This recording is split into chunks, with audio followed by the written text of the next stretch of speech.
Brain aneurysm ruptured. I was on a ventilator for a week in a medically induced coma following the neurosurgery. People Askreddit, what's the closest you've come to dying in your life?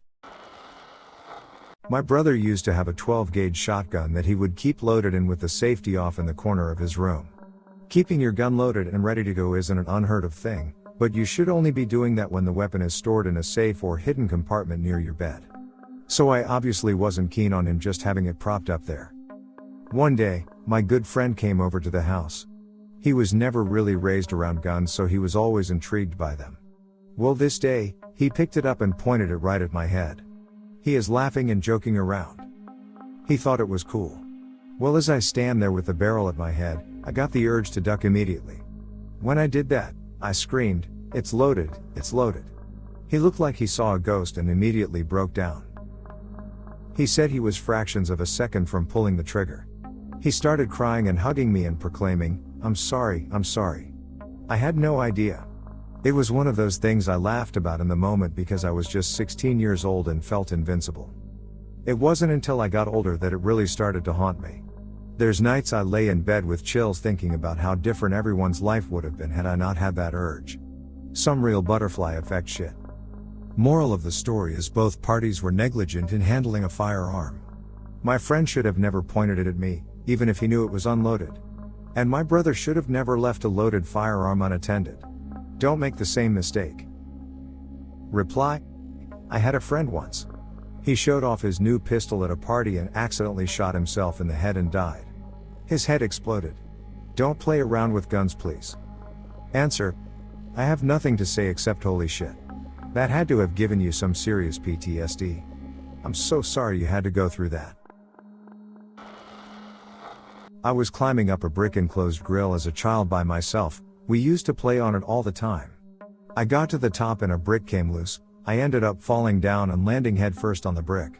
It split my head wide open and I would have bled to death if someone hadn't been walking down the sidewalk that knew my family. They picked me up and carried me down the road to my family, who then rushed me to the hospital. Reply: how high was that grill? Answer: the grill itself wasn't very high. It was encased in brick and had a chimney for the smoke. That's the part we would climb. I was pretty young when it happened and it was torn down before I returned to that area as an adult, so I can't give a for sure height on it. 5, 6 feet maybe? Crashed my motorcycle and bounced into the oncoming lane. Luckily the oncoming dump truck had really good brakes. No kidding, where I stopped and where he stopped, the front left tire was less than 2 feet from running right over the middle of me. That would have been an unpleasant way to go.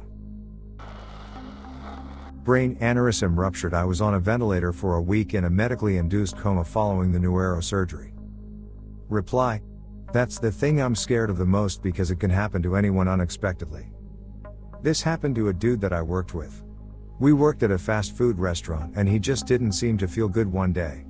He asked if he could go home. He never called in or left early, so the manager knew he seriously didn't feel right and let him leave. What happened when he got home, but his girlfriend took him to the ER and he was airlifted to another hospital. He lived, though. My boyfriend's mom wasn't so lucky. She had one rupture and died. She was only in her 30s. Still recovering from it. Car accident happened in August. Business trip to Dallas, Texas. From what the police report said, the coworker driving me ran a red light. We were hit by a Sprinter van at 50 miles per hour and were slammed into a guardrail. Broke 7 ribs, collarbone, punctured lung, and fractured 2 vertebrae in my neck. Luckily I'm going to make a full recovery, but I have another month in a neck brace. Everyone else involved had minor injuries. Dealing with workers' comp has been a nightmare. Skeptical. Reply: crazy. But I bet you're happy to be getting that neck brace off soon. Probably would be even happier if he never got it in the first place. I wish people would pay more attention when behind the wheel of a vehicle. In my state alone this year we've had 536 people die from vehicle crashes as of yesterday. My parents told me that our refugee camp in Thailand was bombed by the Viet Cong. According to a Wikipedia entry, 18 civilians died from the Viet Cong raid. But the official count excludes infants that were shot and killed overnight in a hidden cave my parents were hiding in along with dozens of other families. My parents said a lot of babies were killed for crying at night because they were too loud and would alert soldiers in the act of genocide and war. For some reason, at the age of 2 months, I did not make a single sound. We were spared. Reply: Jesus Christ, that's. I'm not even sure of a word, honestly. This has been the most intense to read by far, for me. What are the odds of a 2-month-old baby not crying once through the night? Thank God. Back when I lived in Mexico when I was 15 or so, there was a time when it rained pretty badly. I was alone in the house, as my brother and mother were in the United States to buy a few things. The rain was so bad that it flooded the entire neighborhood. It has never been that bad, and I had no choice but to carry my puppy and abandon the house. When I went outside, it was like a river. There had been floods, but that bad. The water almost reached my chest, and the current was so strong that I almost got carried away. It didn't help because I was carrying the puppy with my other arm. Somehow, I managed to make it about 3 blocks south, in which there was a hill. Me and my puppy were invited to stay over at a house up there, something everyone was doing as I wasn't the only one in trouble. When I went back to the house the next day, my brother and mother were there, and the house was ruined. Walls collapsed, furniture destroyed, and water up about 2 feet high. Luckily, no one was inside then, and I don't know of anyone that was severely injured, which is good. And luckily, the Mexican government gave every affected household a new house.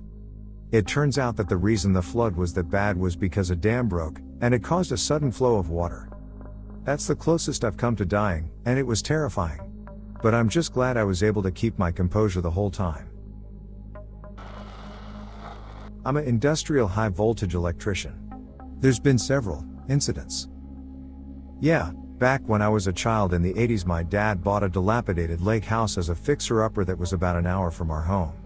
In summers we'd spend the weekends there just fishing and playing around.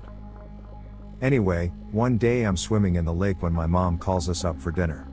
I'm soaking wet and mom tells me to wash my hands before eating. There was a metal bead chain in the bathroom to turn on the light, one of those deals where you pull it once to turn on the light and again to turn it off.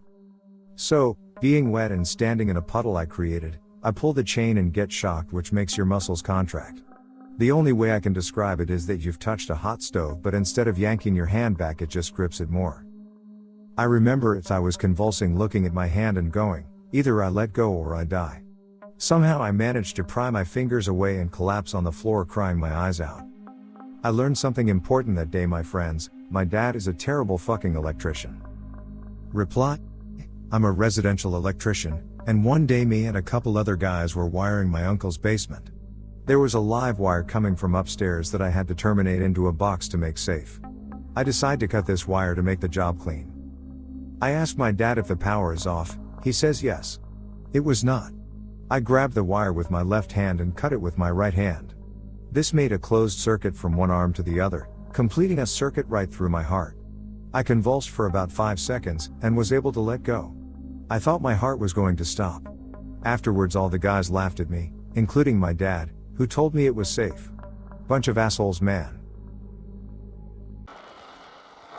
Thank you for listening to another B-Town Reddit Stories episode. Hit the subscribe button and check out our channel for more stories. Let us know your opinion about this topic in the comments.